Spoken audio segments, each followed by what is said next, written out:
Bonjour à tous et bienvenue sur la chaîne d'autoplus.fr. Aujourd'hui, on a la chance d'être invité par Abarth dans la commune de Balocco où Fiat a son circuit d'essai pour essayer un modèle charnière dans la gamme Abarth puisqu'il s'agit tout simplement du premier modèle 100% électrique directement dérivé de la Fiat 500e, déjà elle-même électrique.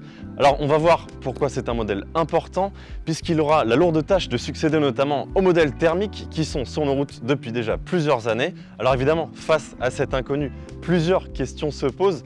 Tout d'abord, notamment en termes de performance, est-ce que ce modèle sera aussi puissant que les versions thermiques? Enfin, sur le plan des émotions, comment est-ce que ça va se passer au niveau par exemple de la sonorité? Et enfin aussi, est-ce que l'ADN du Scorpion sera respecté? C'est ce qu'on va voir tout de suite. Alors avant de prendre le volant, on va s'attarder un peu sur ce qui change au niveau esthétique. Évidemment, elle reprend tous les codes de la Fiat 500e électrique, mais Abarth y rajoute sa touche de sportivité. On remarque par exemple le lettrage ici, Abarth en gros sur la calandre fermée. On a également l'écusson Abarth avec le Scorpion posé sur le capot. Au niveau de la signature lumineuse, on a encore des changements. La partie supérieure ici est fermée, question d'aérodynamisme. On a un bouclier qui est légèrement revu avec notamment un dessin différent pour les grilles d'aération et également les ouïes latérales qui apportent un peu plus d'agressivité à cette face avant. Sur les côtés, on retrouve ici des jantes de 18 pouces en grille titane qui sont quand même assez agressives avec notamment un Scorpion en son centre. Si on se relève, on retrouve des coques de rétroviseur toujours en grille titane pour ajouter un petit peu plus de sportivité à ce design. On a un ciel de toit en finition surteintée comme les vitres à l'arrière qui sont également teintées. Et enfin, on retrouve un Scorpion sur les ailes latérales. Sur la partie arrière, cette Abarth, elle se finit par un béquet. Au niveau du diffuseur, on a également quelque chose de nouveau, un peu plus agressif. Avec en dessous, on pourra entendre un système d'échappement sonore que l'on pourra écouter tout à l'heure. Et enfin, on retrouve un lettrage Abarth, écrit en toutes lettres. Et la bonne nouvelle, c'est qu'on retrouve un volume de coffre équivalent à la Fiat 500e. Il fait toujours 185 litres.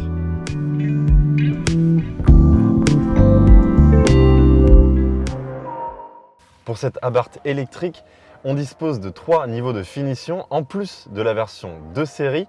On a la version PAC, la version Turismo et enfin une édition suréquipée, une édition de lancement Scorpionissima. Pour notre finition d'essai, on a la version Turismo qui est quand même déjà assez élégante, il faut le dire, puisqu'elle inaugure un mix de cuir et d'alcantara qui sont vraiment élégants. On le retrouve au niveau du volant avec un toucher soft touch et enfin au niveau de la sellerie. On a également un tableau de bord en alcantara gaufré qui est quand même assez bien fini. En termes d'instrumentation numérique, on a face au conducteur un petit écran de 7 pouces qui est quand même assez bien défini, qui est inséré assez élégamment dans le tableau de bord, qui est secondé lui-même par un autre écran de 10 pouces.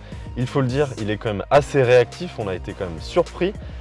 La bonne nouvelle, c'est qu'Abarth n'a pas cédé au tout tactile, on n'a pas toutes les fonctionnalités qui sont uniquement disponibles sur l'écran. On retrouve ici par exemple des touches, boutons sous forme un peu de piano avec les fonctionnalités les plus utiles comme notamment la climatisation. On a également d'autres boutons à gauche du volant et aussi directement sur le volant. Donc on n'aura pas besoin de quitter les yeux de la route pour activer toutes ces fonctionnalités. Autre bonne nouvelle, Abarth ici ne propose pas les commandes de boîte directement sous la main droite, mais on retrouve les commandes en position haute directement sur le tableau de bord. Enfin, à l'intérieur, on a également plusieurs touches de sportivité évidemment. Par exemple, ce volant qui rappelle plusieurs notes comme le Scorpion en son centre, ou encore ce trait bleu qui nous rappelle évidemment la position des roues droites. Enfin, on retrouve un pédalier alu qui est quand même très sportif et aussi plusieurs surpiqûres bleues et jaunes que l'on retrouve notamment sur les sièges baquets qui offrent un bon maintien latéral, sur la coudoir centrale ou enfin au niveau des contreportes. Évidemment, cette Abarth 500e ne déroge pas à la règle et les places à l'arrière resteront anecdotiques, mais tout ce qui nous intéresse aujourd'hui, c'est de prendre le volant.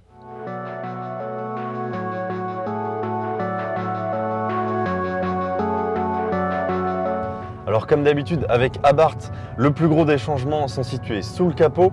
Ici, on a un moteur qui passe de 88 à 114 kW de puissance par rapport à la Fiat 500e, donc ce qui donne 155 chevaux pour 235 Nm de couple.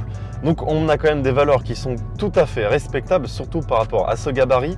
Cette 500e Abarth, elle gagne seulement 40 kg par rapport à la Fiat 500e. On est environ à 1,4 tonne. En termes de performance, qu'est-ce que ça donne? On a un 0 à 100 qui est abattu en moins de 7 secondes. Donc on est environ aux alentours d'une Abarth 695 thermique à quelques dixièmes près. Par rapport à ses concurrentes électriques, par exemple une Mini Cooper SE, on fait mieux. Une Cupra Born VZ fera le même exercice en environ 6,6 secondes. Mais l'avantage avec cette Abarth, c'est son châssis. C'est une voiture qui est rivée au sol avec les batteries qui sont logées dans le plancher. Ce qui se passe du coup, c'est qu'on a une voiture qui est très agile, qui s'emmène facilement dans les virages. Il n'y a pas de roulis, donc c'est une véritable petite bombinette et c'est super agréable, il faut le dire. On prend son pied au volant de cette Abarth. Alors évidemment, sur voie rapide, ce ne sera pas la même chose puisque cette version est limitée à 155 km/h. Donc c'est quand même un petit peu fâcheux quand on révèle un caractère sportif. Mais sur des petits trajets et sur des fortes accélérations, ce sera vraiment très agréable. En revanche, par rapport à une Fiat 500, on a ici un amortissement qui est beaucoup plus ferme. Donc sur les routes qui sont un petit peu accidentées ici, comme aux alentours de Balocco, c'est quand même assez désagréable. En revanche, sur circuit, on prend son pied. Au niveau de la direction, je m'attendais à quelque chose d'un petit peu plus communicatif. Ça pourrait être encore un peu plus incisif, un peu plus ferme. Ici, elle n'envoie pas beaucoup de retour, même si c'est quand même suffisant. Enfin, on a des freins qui sont changés par rapport à la Fiat 500e. On dispose de freins à disque, notamment à l'arrière, donc ça c'est aussi une nouveauté. Cette Abarth proposera également 3 modes de conduite différents. On aura le premier Turismo qui offrira une puissance limitée avec beaucoup de freinage régénératif. Le second mode Scorpion Street qui offrira par contre les 155 chevaux au pied droit avec quand même encore beaucoup de freinage régénératif et surtout le mode One Pedal. Enfin le dernier mode Scorpion Track offrira toujours les 155 chevaux mais beaucoup moins de freinage régénératif. Alors évidemment ce qui faisait le charme de ces Abarth, c'est le 4 cylindres avec les 180 chevaux qui offrait une sonorité rauque. Mais les Italiens ne nous ont pas oubliés avec cette version électrique. On a une sonorité que l'on peut avoir qui est quand même artificielle. Elle est facturée 1 500 €, donc c'est un petit peu dommage. Mais je ne sais pas si ça s'entend à l'essai, mais une fois qu'on accélère, on a des haut-parleurs qui sont situés en fait sous le plancher du véhicule et qui offrent quelque chose quand même d'assez plaisant, même si c'est artificiel. Ils ont essayé d'imiter la sonorité rauque du moteur et il faut dire quand même que c'est assez réussi. Sinon, un dernier mot concernant les batteries. Alors évidemment, qui dit performance en hausse, dit forcément autonomie en berne.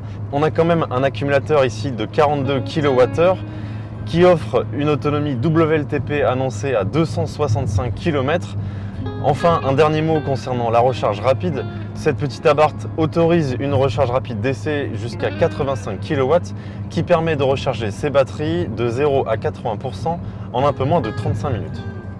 Alors, est-ce que cette Abarth 500e nous a séduit? Sur le côté performance, on est tenté de dire oui, on a quand même une auto qui est très performante, elle abat le 0 à 100 en moins de 7 secondes. Donc on est à peu près au niveau du thermique, ça c'est un pari qui est réussi.